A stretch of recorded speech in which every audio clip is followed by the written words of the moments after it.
What's up, guys? Welcome back to Nakamoto Jedi News. And today we're going to take a look at a few exciting stories. First, let's see what the market has prepared for us.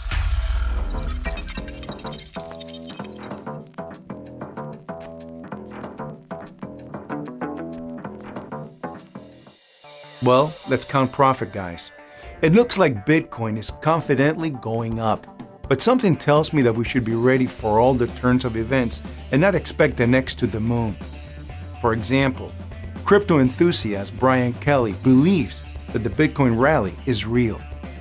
On CNBC, Kelly claimed that the demand of Bitcoin is constantly fueled by rumors about the exchange-traded fund, the attention of institutional investors, and the development of technologies. For most of this year, every rally was met with aggressive selling. That has changed over the last 2 weeks. We agree with Kelly. Such changes can become a tailwind for Bitcoin. Let's switch to another news. As you know, for each Bitcoin enthusiast, there's one hater.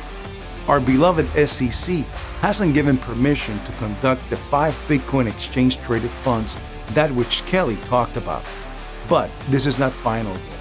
The decision will be reviewed at the meeting on September 21. It seems that this news hasn't significantly influenced the market yet. Still, we've made it far without ETF.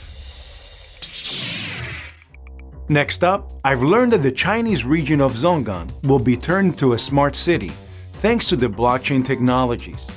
The task was entrusted to ConsenSys, which has been developing projects on the basis of Ethereum blockchain for several years.